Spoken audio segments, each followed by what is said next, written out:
Good evening. I am Terry Smith, a professor of political science at Columbia College, just down the road, and a proud alumnus of the Central Methodist class of 1966. I'm honored to introduce tonight's speaker. Before I do so, I want to pay personal tribute to Dr. Harold Sunoo, whom I had the great fortune to study while attending here and the namesake of this wonderful lecture series. In addition to being a gifted teacher and mentor, Dr. Sunoo was also a man of legendary generosity, kindness, and grace. Same year Dr. Sunoo came to Central, I met a student who became my future wife, Jane, to whom I have been married for 58 years. I introduced her to him at some point, and after he had known her only a short time, he told me, "You take good care of her. She is very special." I did, because she was and is. But his charge to me had the deepest meaning because it came from him. He invited Jane and me to his home for dinner our senior year. His wife, Sonia, was a wonderful cook, and we were introduced to the gastronomical glories of Korean beef and other Asian delicacies I had no idea even existed. My senior year, I turned up exactly one day late for the final in political philosophy. I had no excuse except carelessness and immaturity. I threw rocks at his window in T-Berry Smith Hall to get his attention. He opened the window. I said, "I was sorry, and could I take the test tomorrow?" Dr. Sunoo never showed emotion, including this time, and he told me to come to his office in the morning, which I did, and took the test without incident. It is entirely possible he did not say a word the entire time. He knew exactly how to send a message. In addition to teaching us history and political science and life lessons, Dr. Sunoo also gave the world the sacred gift of his lifelong striving for peace with all his acts and words. My alma mater is fortunate that his family endowed the Dr. Harold W. Sunoo World Peace Lecture so that each year we can hear the thoughts of a distinguished citizen on the subject of peace and nonviolence. And we're fortunate to host such an individual tonight. Becca Kearl is a community dialogue organizer through her role as the executive director with Living Room Conversations. She's also founder and director of Court Watch, a Utah-based courtroom monitoring initiative where data collection on domestic violence and sexual assault is amplified by regular community conversations around these issues. Her earlier career was in education, where she taught in nearly every setting, from elementary school to adult education. And when she is not working or volunteering, she is raising 5 kids, coaching their soccer teams. She is an avid book reader, a hiker, and loves all things Italian. She and I share at least 2 interests. I also love to coach youth soccer, and I say, you think coaching your kids is fun, wait until you get to coach your grandkids. And I have served on the board of a safe house for victims of domestic violence. What I learned as a board member and volunteering with victims' children gave me a lifelong appreciation for this important work. But it gave me even more of an appreciation for Becca's work, striving to keep abuse and domestic violence from happening in the first place. Ladies and gentlemen, with pleasure, Becca Kearl.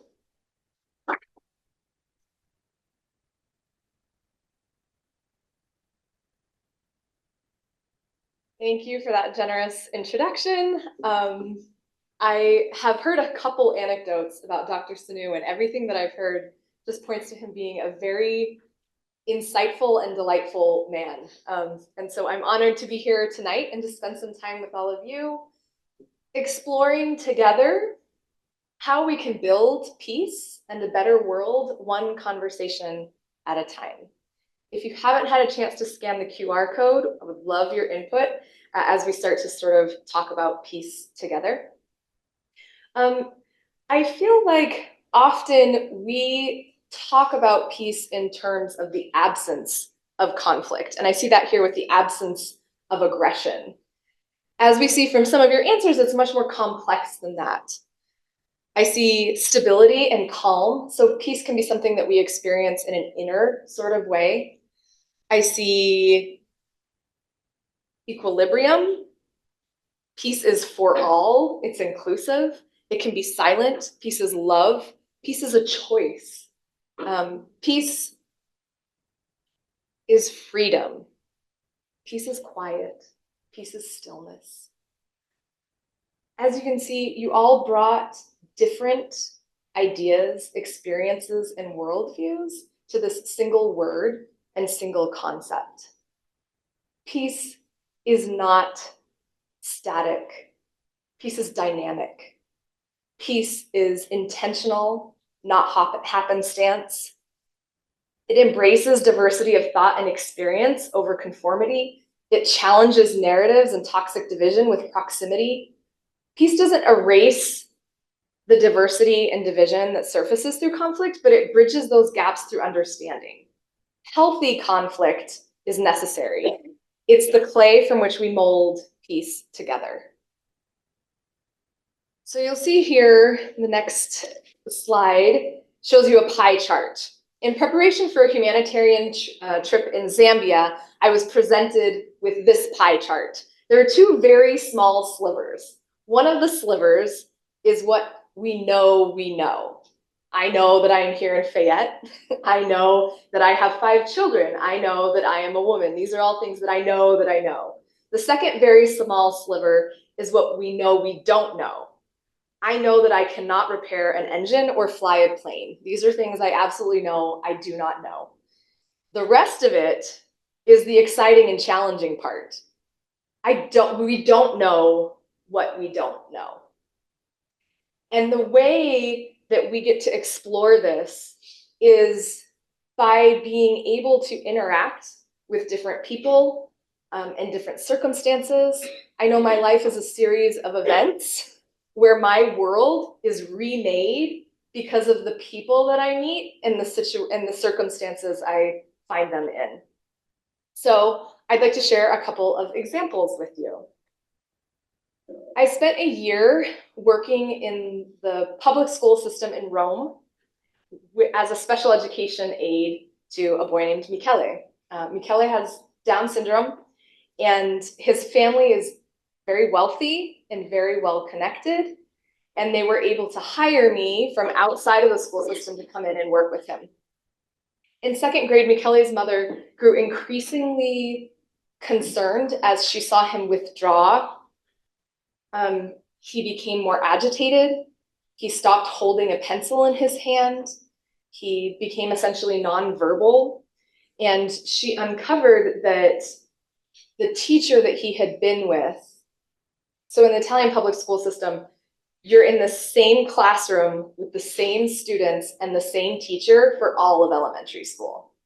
So this teacher that he had been with for several years was leaving him in a chair outside in the hallway. Students were mocking him and teasing him, and he was just closing in on himself. And so this mother advocated for her son to be transferred to another classroom with a teacher who was a force of nature. She was about this tall, in her 70s. She terrified me, but she was a really staunch advocate for Michele, and she reshaped the classroom culture to include him and celebrate him. So by the time I started working with him in 4th grade, he would dance to Cat Stevens and started drawing again and started speaking again and trying to explain himself. By the end of the year, he was dancing the flamenco for the mayor of Rome, and just his life was transformed. What I learned from this experience is not all political and educational systems are alike, that sometimes it takes one person speaking up and asking questions or following their gut to uncover what's going on, and that money and the ability to navigate systems absolutely does open doors. After graduating from college, I participated in the Teach for America program, where I was confronted with the intersection of race and poverty and how it amplifies inequities in the education system, probably for the first time. I had a 16-year-old named Carlos in my 8th grade summer school classroom. I remember sitting with him and complimenting him as he read out loud on his fluency and how well he was doing. And his head sort of hung to the side, and he turned to me and he said, "No, I can't read well. I'm not a good reader." And I thought about the likelihood of him graduating from high school at age 20. I thought about how his perception of his ability to read would impact his future career opportunities and the rest of his life. And I wondered at, I'd had foreign experiences, but I wondered at this difference between someone who also lived in the United States. Growing up in Maine, I assumed that my experience was typical of everyone's experience. I had a limited worldview because my world was small. My time in Philadelphia and New York City dramatically altered that worldview and motivated me to challenge my narrative of the world, not just in foreign lands, but within my own country. 4 years ago, one last experience. And again, this is kind of how expanding your worldview really expands your world and your ability to create peace and your ability to connect with others and your ability to mobilize other people around issues that need to be addressed. 4 years ago, the US Embassy brought over a group of community leaders from Wales, Scotland, and Ireland to study political polarization in the US and explore what we were doing to stop the political polarization. I'll share with you a couple of the statistics that I shared with them. One study showed that 15% of Republicans and 20% of Democrats think that we would be better off if large numbers of the opposite party just died. Right?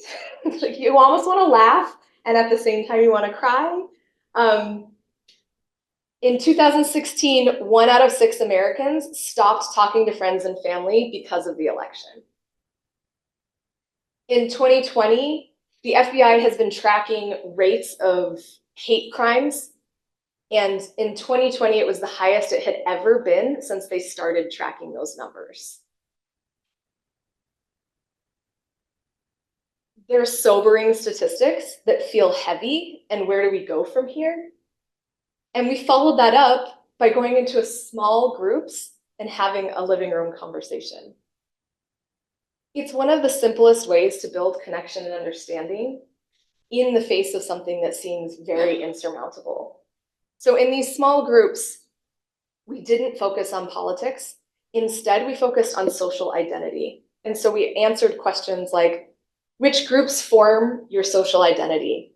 Which do you identify most with? Which groups have you joined by choice? And which groups are you ascribed to by society? So they're assigned to you. And how does that affect your self-concept? When has belonging to a specific social group been a benefit for you? And when has it been a challenge? A lot of the participants focused on what it was like to navigate the world coming from a specific geographic location, or being a man or a woman, or having a certain socioeconomic status.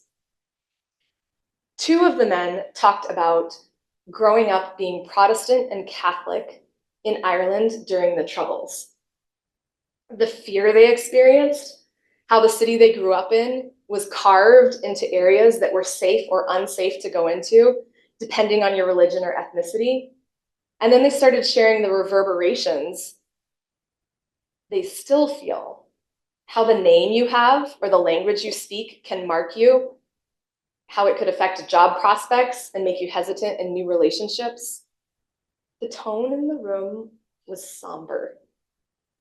And the 2 participants from Scotland and Wales spoke up and said, I have never heard anyone talk about what it was like. They studied it in school, but they hadn't been present for firsthand accounts, and they hadn't fully realized how much it still impacted people their age. A simple conversation about who we are in the context of society opened doors to a much deeper understanding and empathy. From this, I learned that history isn't as far removed as we think it is, and how important it is to add firsthand accounts to our study. I recently did a cross-country road trip from Utah to Maine with my children. We did make a quick stop in Missouri. We saw the Arch and the City Museum. And as we drove, I could almost feel the energy shift as we went from mountains to plains, from urban centers to rural areas and places that I had no familiarity with at all. And I couldn't help but wonder how many stories I'm missing when I think about the country that I live in and all of the people who identify as being American. I see conflict playing out between regions and political parties, and I can understand the temptation to stay quiet because we don't want to make waves in our faith communities, our schools, and our extended families. But I have also learned that if you're offered the skills and opportunity to engage meaningfully, that's the stuff that peace is made of. As a pastor we've worked with in Boise said, there's a difference between making peace and keeping peace. Keeping peace avoids conflict. Making peace means moving toward conflict. So how do we move towards healthy conflict? And when I talk about healthy conflict, I mean the sort of thing that challenges us to expand our understanding. High conflict is when we get stuck in a state of gridlock and can no longer see each other as human, can no longer work together. And honestly, that's where we are in many ways in the United States. The Economic Intelligence Unit bumped America down from being a full democracy to a flawed democracy because of lack of trust in the government and institutions. Since then, we've continued to slip in the rankings because of the political culture and the political polarization, and that it's put us into a gridlock where government can't get things done. So we want to move into healthy conflict rather than high conflict. And we're going to cover 3 C's that invite healthy conflict in a way that builds and strengthens understanding, relationships, and our ability to co-create peace. So this is the framework for the rest of our time together. Conversation, connection, community. Conversations are an effective way to spark connection. And that interpersonal connection that we create then allows us to expand it into a greater sense of community. And in community, we're able to influence social and cultural norms toward peace and ongoing healthy conflict and engagement. Living Room Conversations was founded in 2010 with the idea that to address the issues that face us, we need to be in better relationship with each other. Communication is a fundamental building block of relationships at every level. You each have people in your life who are easy to talk to and who you avoid talking to. You have things that you wish you could be talking about in your community and people you wish you could be talking to. Good conversation is often limited by poor conversation habits and patterns. We tend to get in our own way.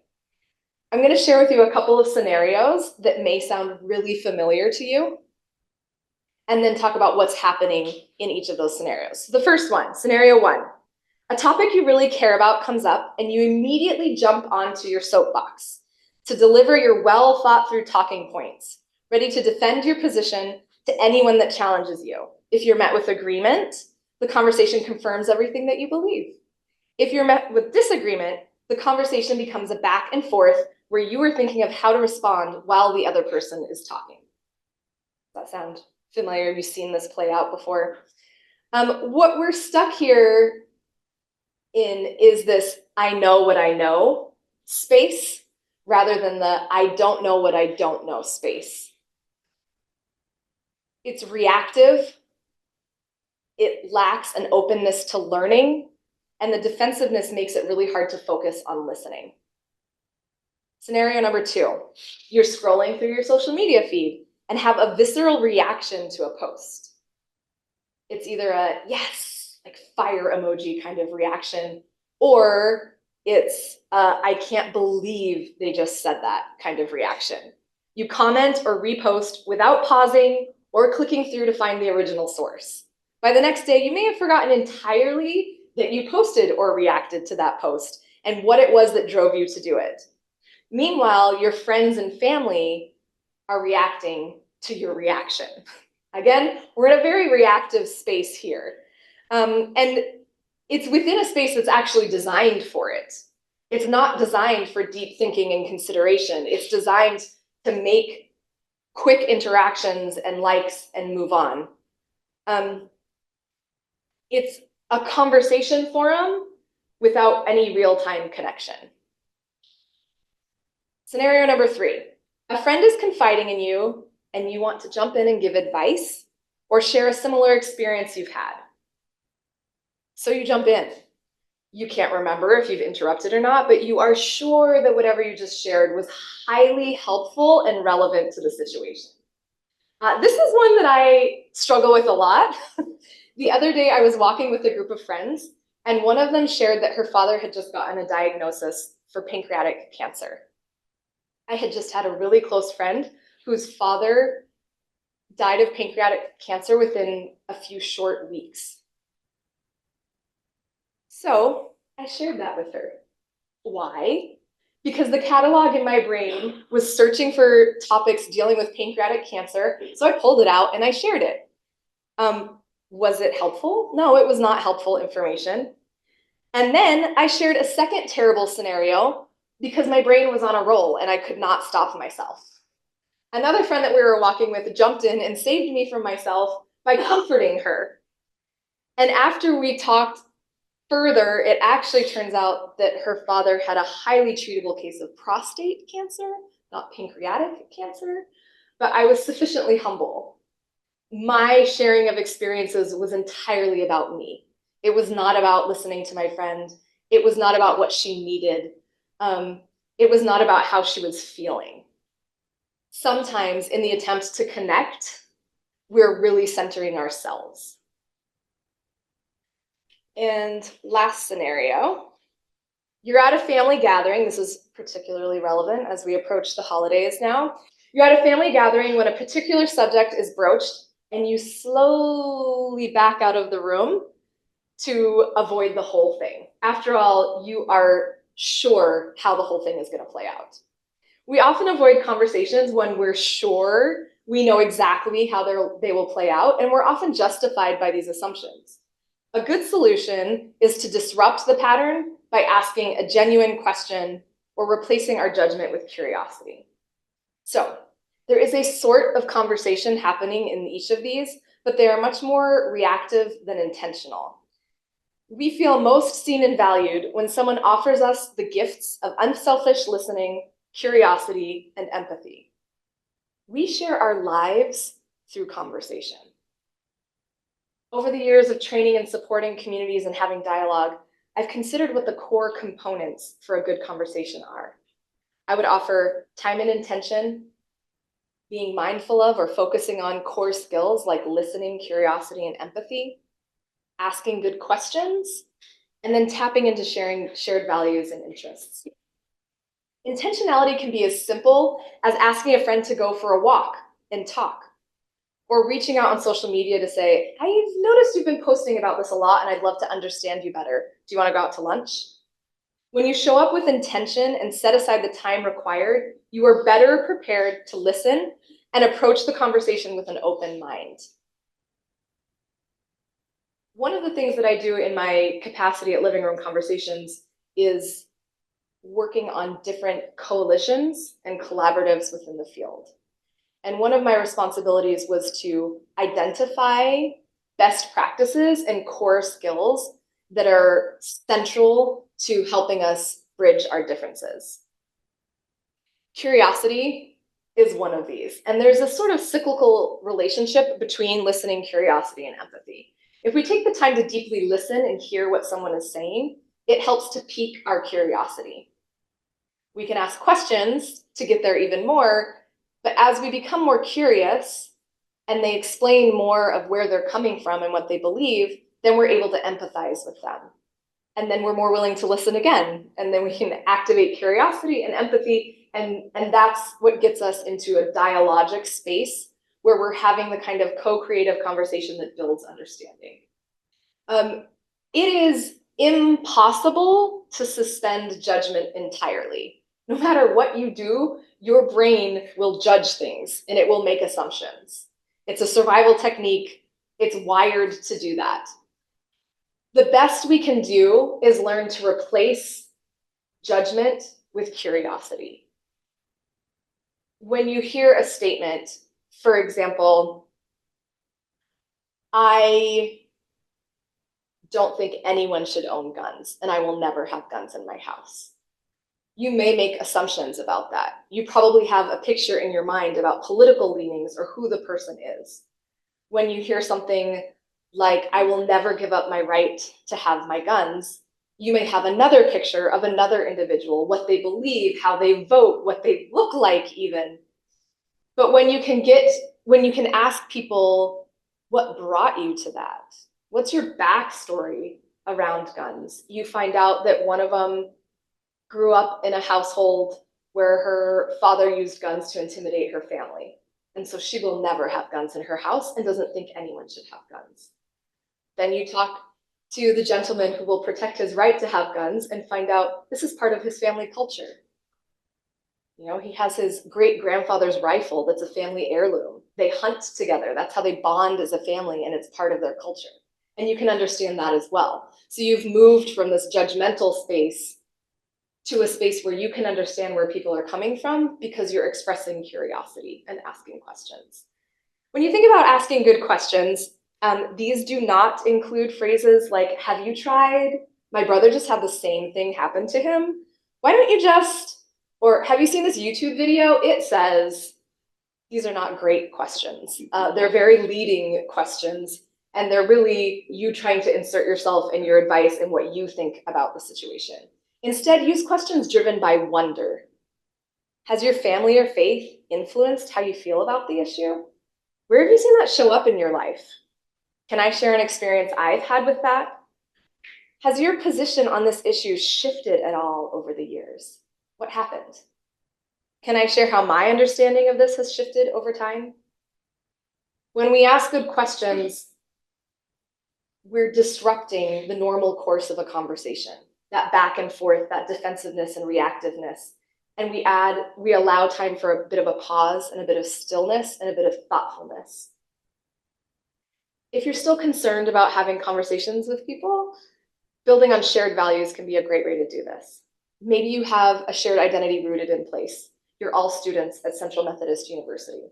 You're all living in Fayette, Missouri right now. Maybe you have common interests or hobbies. You love dogs. You hate cats. You support the same sports team, whatever that might be. And then shared values can be really effective. And if you have someone that you're struggling to connect with, think about that person. Do they care about freedom? Do they value family? What's that one little short bridge that you can build on first before you get to the longer bridges where you have deeper disagreements? Conversations where you intentionally set aside time and show up with a learning mindset, committed to listen, asking good questions, and trying to understand the person naturally build trust and connection. It's the biggest takeaway I hear from people using our resources, whether they've just met or known each other for years. They feel more connected. The first community conversation I ever organized was sex education, protecting and empowering youth. We had a panel of experts with very different positions on the subject, followed by small group conversations. At one table, I saw a woman I knew who advocated for traditional family values at the United Nations. She and her husband were sitting next to a non-binary individual with dark eye makeup, a dress, and a beard. I was a little trepidatious about how their conversation would go. Afterwards, she came up to me. She said she had learned so much, that she had so many conversations she wanted to have with her kids, and they had exchanged emails so they could stay in touch. The truth is that we crave connection, even in unlikely situations. And it's about the conversation that we're having, but then that moves into the relationships that we establish. Before we get into connection, though, I want to find out about the conversations you wish you were having. What topics do you wish you could talk about in your community? And you can consider that your campus community, you consider that the broader community, and you get a chance to write in what those topics are. So this is a Mentimeter poll. if your phone should still have the Mentimeter pulled up. And if you didn't scan the QR code, there's a URL at the top of the screen that you can access it with.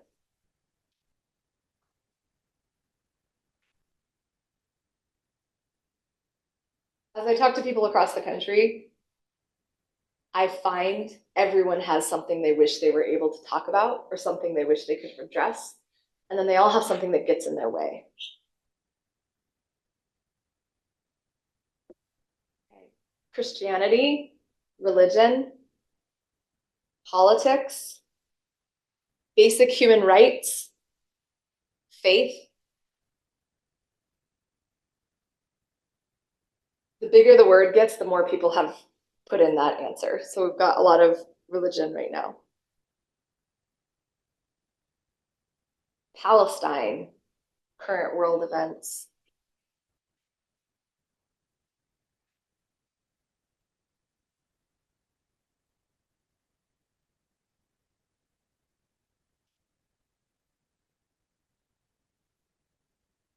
Got political again, basic human rights, personal protection, spirituality, women's rights, spiritual wellness, depression, war, abortion, equality, how daily choices affect us.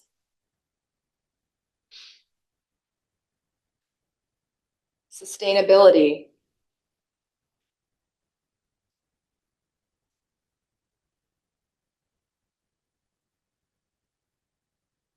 These are all important conversations to be having. I see abortion, religion, and politics kind of rising to the surface here. So the next question that I have for you is, what gets in your way of having these conversations? What makes you hesitant? What keeps you silent?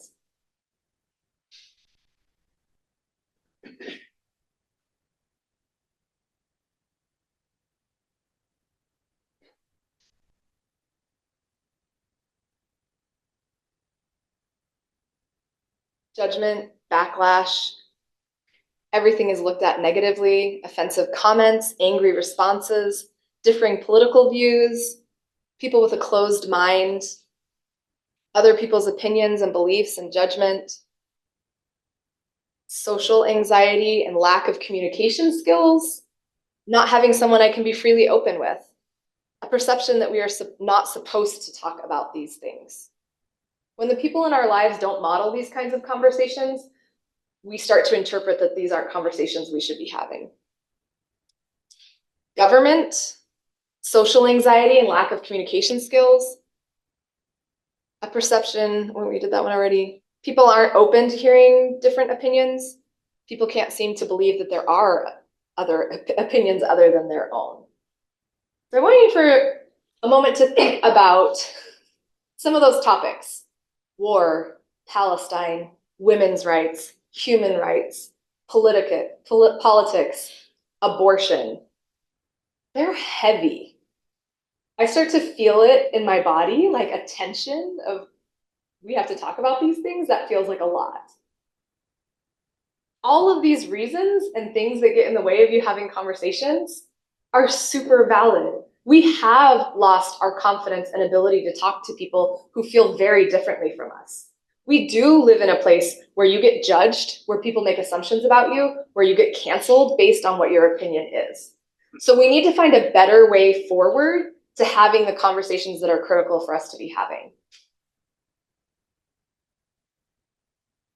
These are 6 conversation agreements that we use in all of our dialogues. They're designed to help to alleviate some of those things that keep you out of conversation. They also outline skills that you'll be practicing during conversations. I'm going to read them out loud, and as I do, I want you to be thinking about, that conversation you wish you were having, whether it's women's rights or politics or Palestine. Think about what's currently getting in your way, fear of backlash and those things. And as I read these out loud, think about which one might open the door for you, which one of these might be a game changer to help you be able to have that conversation. And then I'm going to ask you for a little participation and to say them out loud for me. The first is be curious and listen to understand. Conversation is as much about listening as it is about talking. You might enjoy exploring how others' experiences have shaped their values and perspectives. Show respect and suspend judgment. People tend to judge one another. Setting judgment aside opens you up to learning from others and makes them feel respected and appreciated. Try to truly listen without interruption or crosstalk. Note any common ground as well as any differences. Look for areas of agreement or shared values that may arise and take an interest in the differing beliefs and opinions of others. Be authentic and welcome that from others. Share what's important to you. Speak from your experience. Be considerate of others who are doing the same. Be purposeful and to the point. Do your best to keep your comments concise and relevant to the question you are answering. Be conscious of sharing airtime with other participants. And finally, own and guide the conversation. Take responsibility for the quality of your participation and the conversation as a whole. Be proactive in getting yourself and others back on track if needed. Use an agreed upon signal like the timeout sign if you feel the agreements are not being honored. So we take that tension or heaviness from all the things that we want to talk about. And then if you think about being in a space where you know people are showing up with curiosity, where they're doing their best not to judge you, where they're being authentic and they're asking you to do the same, where they're finding common ground, but they're actually appreciating the differences that we have, it can alleviate some of that tension. So what were some of the ones that you came up with that would be game changers? What stood out to you?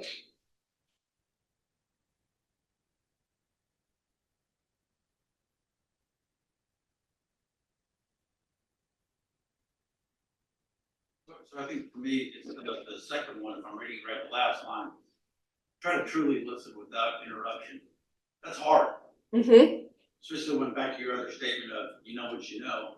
Well, if you're saying something and I think I know something and I think you're just wrong, well, I don't want to waste my time listening to you be wrong when I know the right answer. It's really hard not to interrupt people, especially if you're convinced that you're right and you could enlighten them. You could save them the trouble of continuing to think incorrectly for the rest of their lives. Yeah. And similar to that, I struggle with the fifth one. I will just talk to you into submission. Mm-hmm. Because I know that I have something to share with you, and I will share it with you until you accept it. Because I'm a giver. I am absolutely an overtalker, and one of the things that we've built into our conversation format is a timer. So when we get to the topic questions, everyone has up to 2 minutes to answer the question without interruption, and you get to hear from everyone before you open it back up. So these aren't natural. These take practice. Sometimes that practice can come in the form of a scripted format like we offer, but really it's just thinking about them, having them top of mind. If one of them stood out to you, write it down. Look up some resources. I'm sure there's a TED Talk on every single one of these that you could watch and listen to. Focus on it throughout the day. Bring it to all of your daily interactions. Once you start incorporating it and noticing the effect and impact that it has, you're more likely to continue using it. So we have these conversations that lead us to be more connected to each other. At first, we start with, let's at least be interested in each other. Let's at least try to understand each other. And now we're getting into this relational space. The US Surgeon General recently released an advisory report, Our Epidemic of Loneliness and the Healing Effects of Social Connection and Community. In it, he directly links social connection, or the lack of social connection, to a decline in life expectancy rates. It says, loneliness is associated with greater risk of cardiovascular disease, dementia, stroke, depression, anxiety, and premature death. The mortality impact of being socially disconnected is similar to that caused by smoking up to 15 cigarettes a day, and even greater than that associated with obesity and physical inactivity. As we connect with each other, not only do we get the benefit of expanding our worldview and understanding, we're investing in our personal and collective health. One way to a sort of shortcut to this connection is by sharing our stories. Throughout human history, storytelling has been an effective tool of connection. As our brain works, it generates electric impulses. My son recently had an MRI, and it was fascinating to see the different regions of his brain light up as he was asked to do different activities. Two things happen when our brain hears a story. The first is that they literally light up, like 5 times more activity hearing a story than normal. And when neurons light up at the same time, they essentially bond with each other. The second thing that happens when we hear stories is that our brain releases oxytocin, otherwise known as the love drug, that was initially found or noticed as the bond between a nursing mother and her baby. So when we tell each other stories, our brains light up, they love it, and we automatically feel more connected. We're releasing oxytocin. We feel connected to the person. Our stories and experiences give context to our worldviews, beliefs, hopes, and concerns.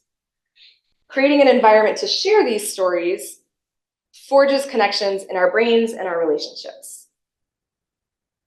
These open doors to understanding, even when we disagree or we don't care about the same issues.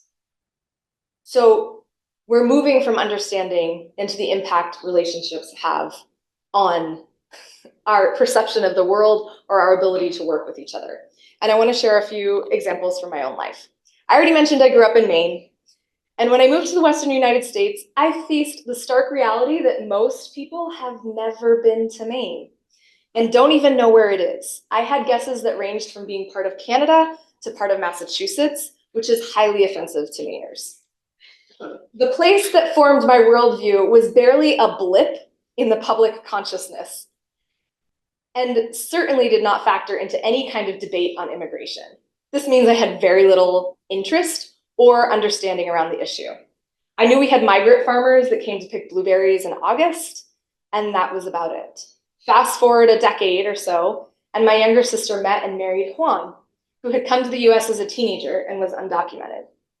All of a sudden, changes to immigration policy became highly relevant to my life, and I had a deeper understanding of what was at stake. Their relationship asked me to humanize what was previously an issue.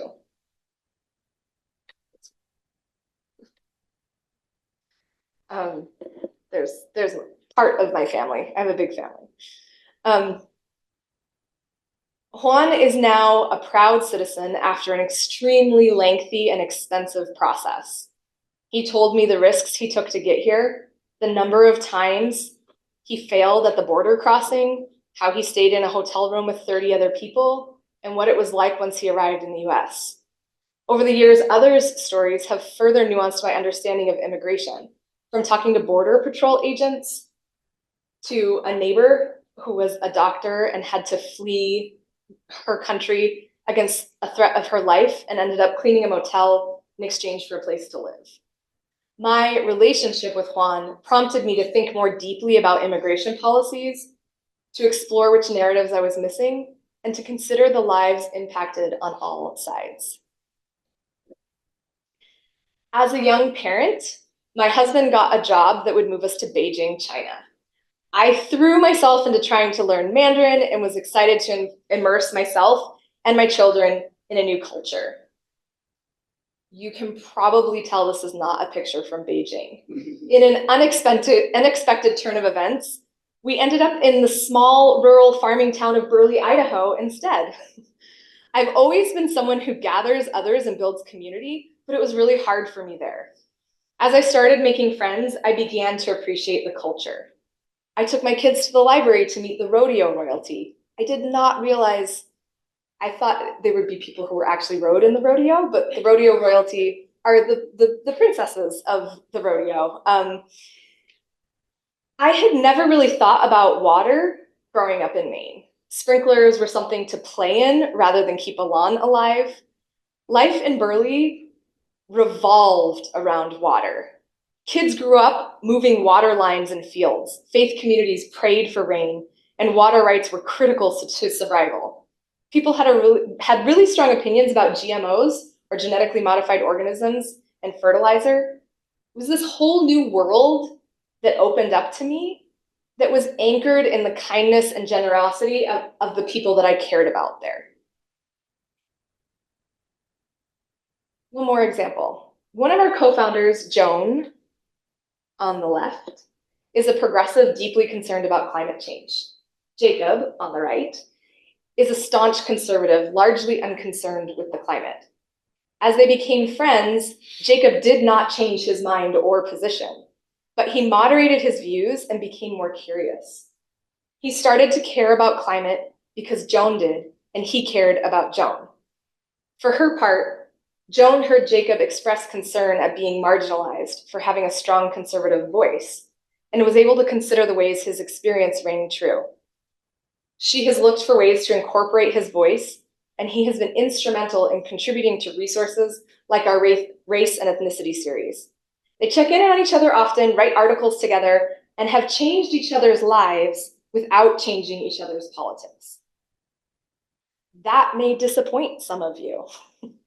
Many of you have issues that you care so deeply about that you see conversation as a means to persuade or convince others to see the things the same way that you do. Maybe you have talking points, articles, and statistics you turn to in such efforts. I am not convinced that that should be our end goal. And research shows that it's largely ineffective. Psychologists use terms like belief perseverance and confirmation bias to explain how we get stuck and entrenched in the worldview that we have acquired, even when we're presented with facts and evidence to the contrary. Side note, this sharing of facts can actually trigger what is called a backfire event that causes people to double down on their existing beliefs. Your brain is hardwired to protect you.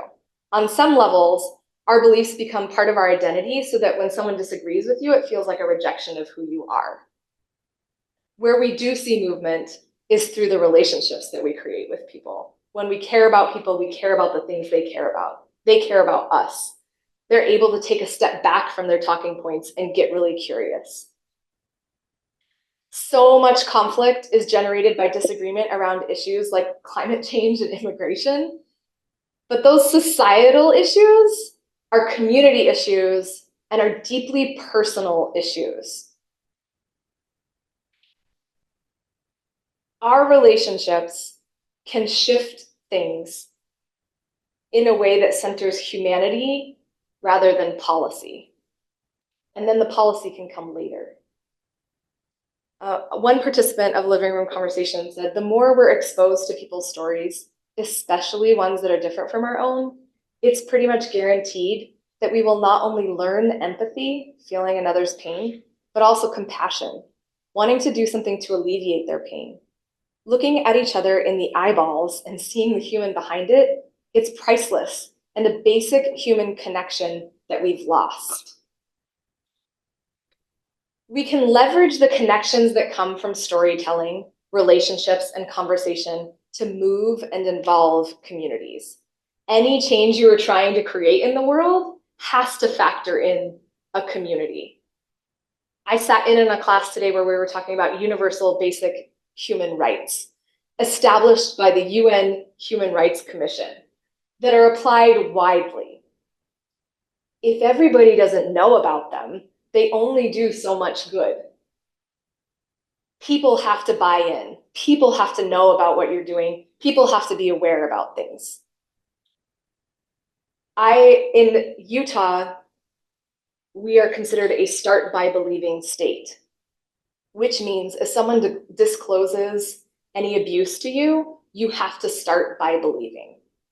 There's a fine attached if you don't start by believing.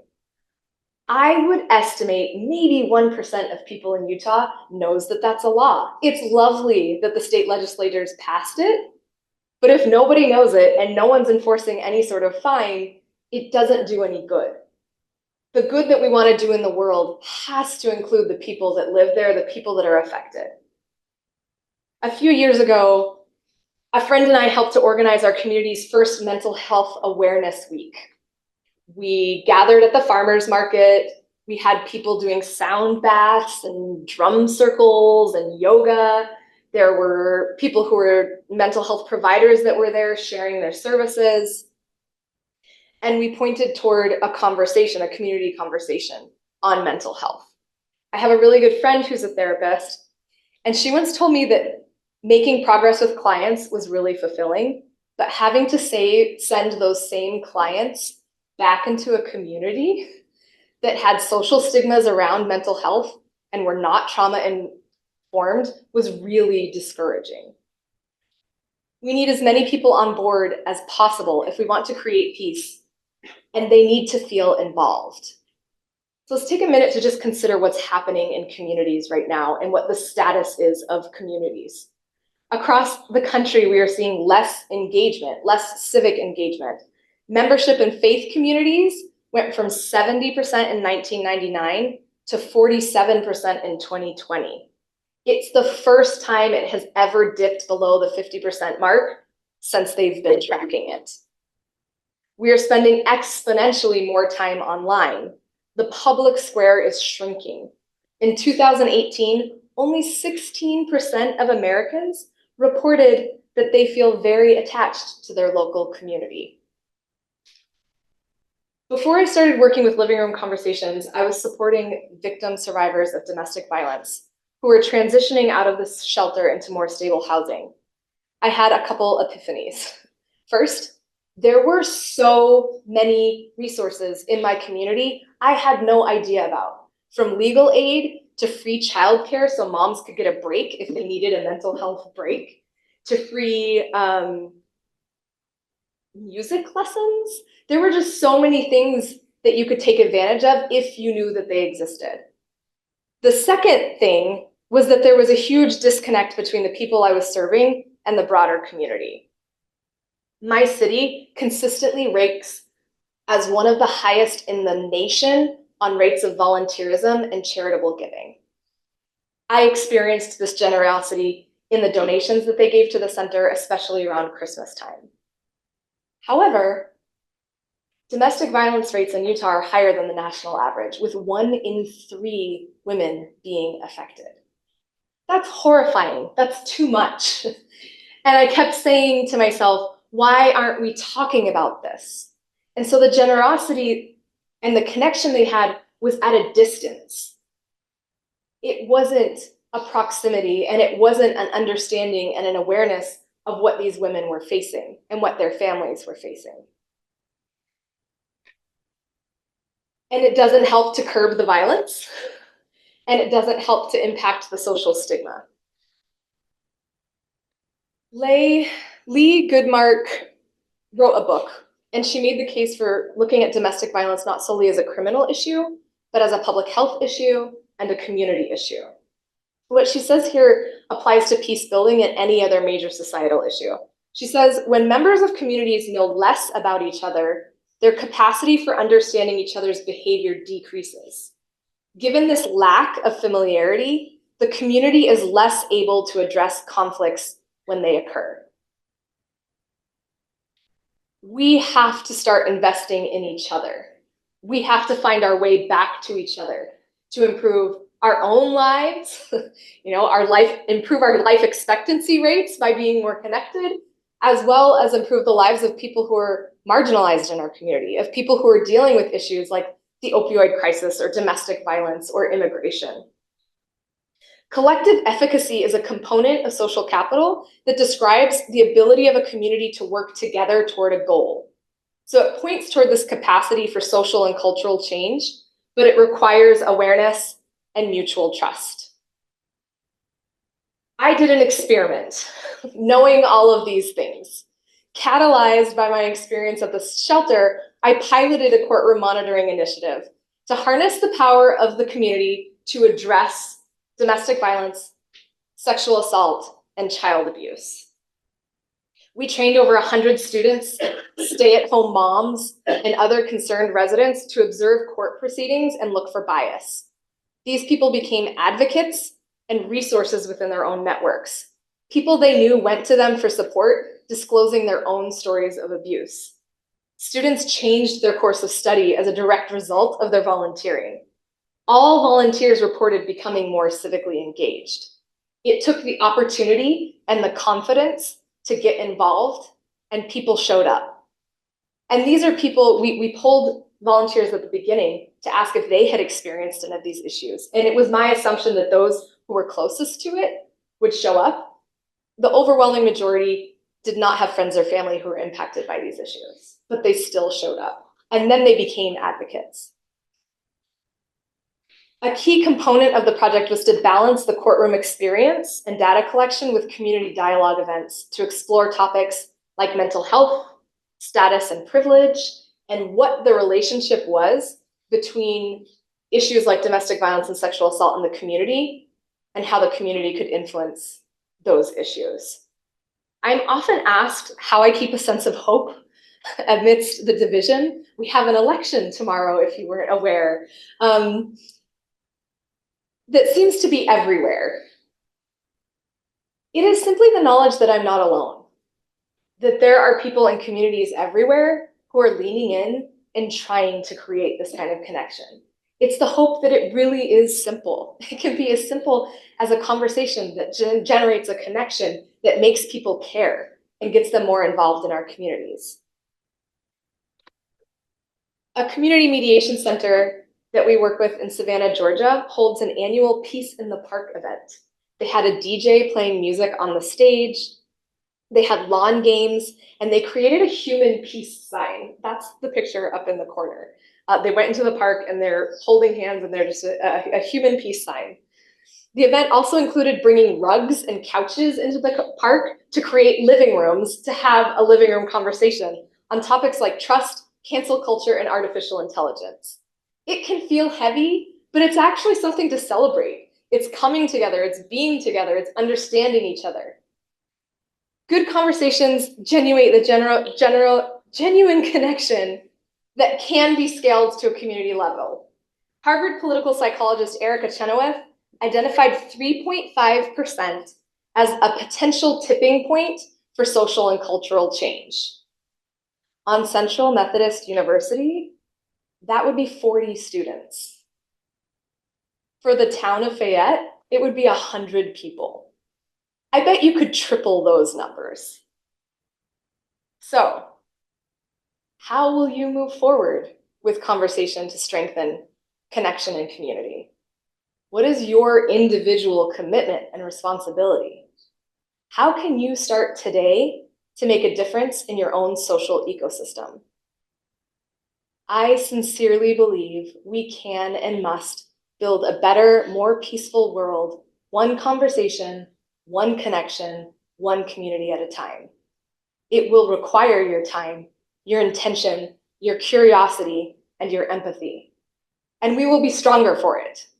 This wonderfully pluralistic society is big enough for all of our experiences and beliefs, yet small enough for us to feel part of the change and make a difference. Thank you.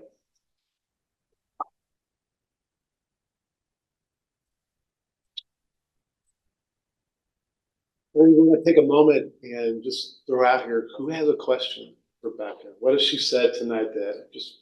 I'll take the best one possible for everybody. Okay. So the idea of conversation is very important, especially now. Like you said, we're more so as reactionaries than paying attention to what other people have to say, especially now with social media where we all create our own echo chambers. Echo chambers is literally people who want to hear from people who reinforce our existing norms as opposed to those who challenge us.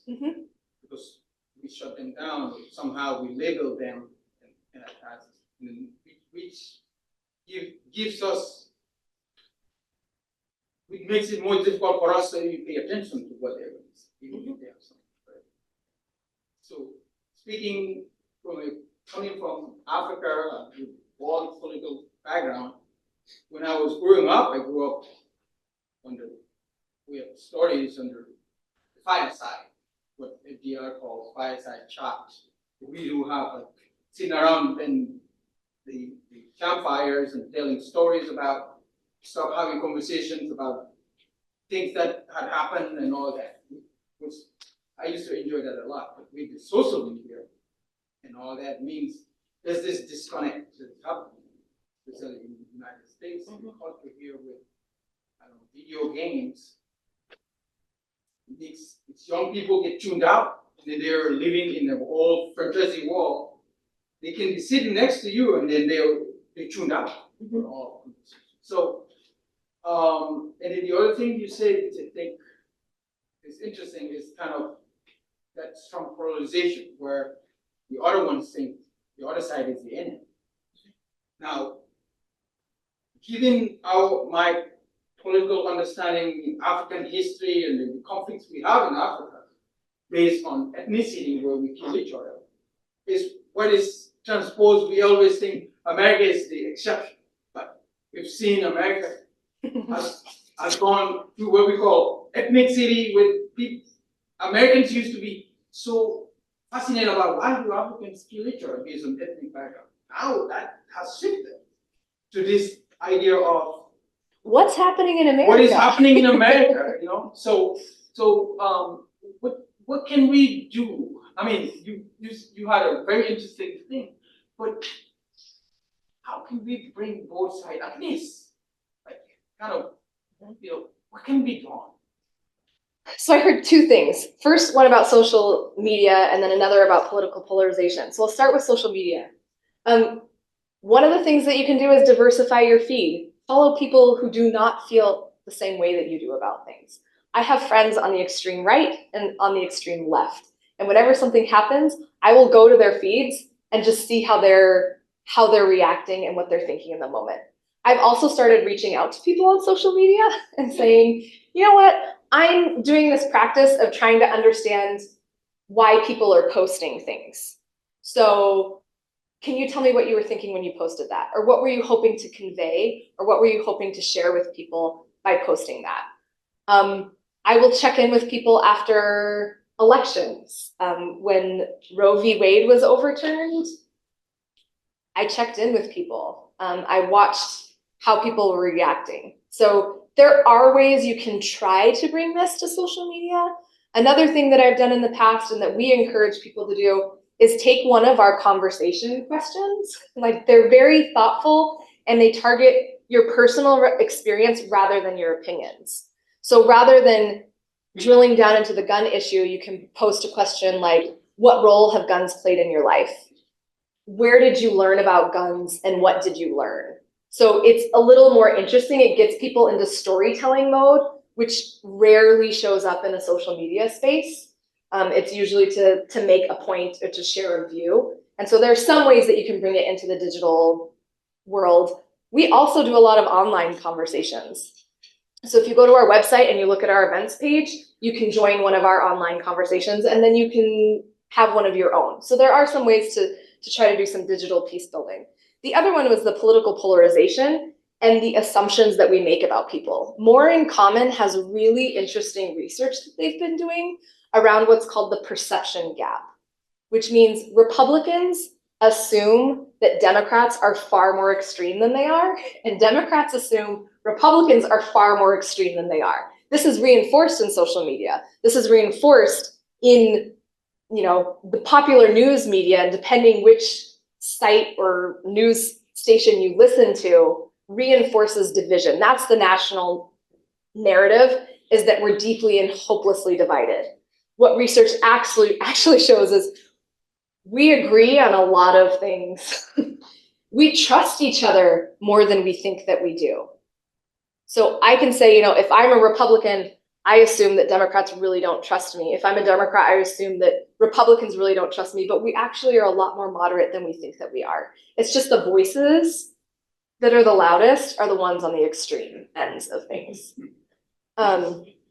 You can actually, there are some other really great resources. Starts With Us is starting to shout out members of Congress who are bringing people together, and then calling out members of Congress who are bringing people apart.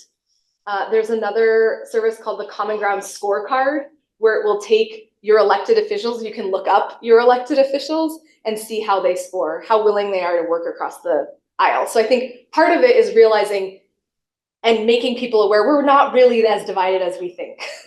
We really do agree on a lot more. And then we need to start incentivizing the people who are able to make policy to say, this is something that we value. We want you to be able to get things done rather than spend a lot of time villainizing the other party and just radicalizing your own party. And then the last thing that I would say is underneath it all, we all want to feel seen and heard. We want to be known. And conversations like these that are thoughtful, they give you that opportunity. And so when you're in these conversations, not only are you learning from other people, but almost always I learn something about myself because I'm given time to just pause and think and answer a question like, was race part of your upbringing? Like, were conversations about race part of your upbringing and what were they like? And then I could say, were they part of my upbringing? I don't think that they were. And why was that? And I can get more curious about my own experience. So I have often found that if you can get people into the room and you're here on a campus where you can roll it into your class curriculum, you can have campus conversations, you can have student-led conversations. There are ways that you can bring this and incorporate it into your culture and how you interact with each other, that once you experience it, it's not scary anymore. You actually really appreciate it and you want to keep doing it. We did a research project with a university in Utah through their public health department where students got to choose the topics that they wanted to talk about. They chose race and faith communities, public health, and mental health. And we had a series of small group conversations or large campus-wide conversations. And one of the things that we heard from a participant was she went home and had a conversation with her roommate and found out things about her roommate that she'd never found out before because she learned a new way of having a conversation. She learned a new way of thinking, of listening, and of asking questions that she could apply to other areas of her life. And so I think that's how we get out of this feeling that we're so divided is by experiencing that we're not. And I think that's how, if we're going to be so focused on social media, what are ways that we can turn that into conversations? Because we can't eliminate social media. There would be an uprising. Yeah. President, do you think that even in third world countries where like the only thing that they can focus on is their present situation, do you think that the lack of connection affects their communication? A lot of time what we see is that Can you repeat that? Oh, question? yeah. The question Yeah. was, in third world countries where maybe your focus has to be on your survival and your immediate needs, can you really take the time for that greater connection? One of the trends that we see in a lot of third world countries is because of that, they already have strong communities. They rely on each other. And that's the same in the United States as well. People that generally have a lower socioeconomic status that make less money are more reliant on their friends and neighbors, and they have stronger communities than people who are more affluent that don't need people. Then they don't rely on that connection for survival. So then they just sort of drift apart. And they become more driven by individualistic culture. It's about me and my family and how I get ahead. But I have organized conversations. For example, we did a conversation on homelessness, and we wanted members of the unhoused community to be present and their voices and experiences to be present. And so we got funding to be able to offer them gift cards to participate so that we knew it would be more of a challenge or they'd have more of a barrier being able to participate, and we solved for that. So it is applicable that there are ways that we don't want to be asking people to do something that's harder for them to do. There's another group in Colorado that they started doing free childcare at their community conversations. And they also translated conversation guides into Spanish to make them more accessible for people. Yeah. I like to have like those kind of hard conversations just because it's better. Mhm. However, I encounter myself many times with people that try to change my mindset and they are not focusing on understanding where my mindset coming. So I'm asking you for a tip of how to get those conversations because I tend to disclose. Yeah. I tend to 3 times try to talk with that person, and if they keep trying to change my mindset, I disclose because they are not trying to understand my mindset or understand me as I am doing with them. So, which is your tip for me? So the question was, if you enjoy having these hard conversations and want to engage with people, but someone just wants to change your mindset and change what you think, how do you get around that? So what are tips for how do I continue to have these conversations when I feel like I'm trying to be changed? That person, for example. With that specific person. There are some general tips. I think that one of them really is being able to practice it in a structured format can be helpful. So I know that doesn't help your one-on-ones, but if you were to, we have a library of conversation guides on 150 different topics. So if you were to grab one of those and have a dinner party, like have a potluck, everybody grab something and let's have a conversation where you can disrupt that conversation habit. So right now you're in a pattern where when you talk, someone's trying to change your mindset. So if you can disrupt that somehow, it can create a different kind of conversation where you may find a little bit of movement or shift in it. The other thing is, I'm not sure exactly how the conversations go, but if you can move into personal experience rather than what you think around an issue, you get more movement as well, if that makes sense. So things, if I was talking about, I don't know, we've already used the example of immigration. So if I was having a conversation about immigration and I was saying, this is how I feel about efforts to build a wall, and then someone is, pushing back and wanting to change my mind, so I start feeling like they do, then I'd say, can I share an experience that I have around immigration? Can I tell you why I care about this issue? And when you can get into that space, it moves you out of the back and forth and the defensiveness. So that can be another way, even just on the one-on-one, to try and shift things. Another thing that works really well is synchronized movement. Research shows that when you have synchronized movement, it builds more connection. So going on a walk and just saying, you know what, I'd really like to talk to you about this. Can we go for a walk? And then you start by saying, this is why this issue is important for me, or I really wonder what your experience is. And if the more you can bring it back to personal experience, the more successful or meaningful the conversation is. And sometimes you just learn not to talk to that person about serious things, and that's what it ends up being, which is unfortunate. But you can keep trying and testing the waters and asking questions. But if you keep kind of getting that wall, then yeah, then you look for someone else who's interested in having those deeper conversations. I try not to put a barrier or just because that person is getting defensive, I try to have the chance to know them, even though they're still defensive. It might be something behind that, or there's a reason. I try not to be, okay, I'm not going to talk with you. I don't want to be in that mindset because it's been hard for me even to start to have those conversations. And that was my initial thought. So since I have moved too far, I wanted to keep going and try to do it. Yeah, and you can even point out the defensiveness in a way to say, what experience have you had with that? Or if you seem to really care about that, why do you care about it so much? Like, what is it that makes it so important to you? So you can kind of start getting them talking about experience, even with the defensiveness, because it usually, if I feel really strongly about something, there's a reason. Like, there's a story. I didn't just wake up and decide to become a zealot on a specific social issue. It's because of things that I've lived and experienced, or the people that I love have lived and experienced. And so if you can, maybe next time they're defensive, like dig a little deeper and get them to share their own experience. And then that opens it up for you to be able to share yours. Let's do this. It's getting kind of late. Yep. Thank you all so much. Give Becca a hand again.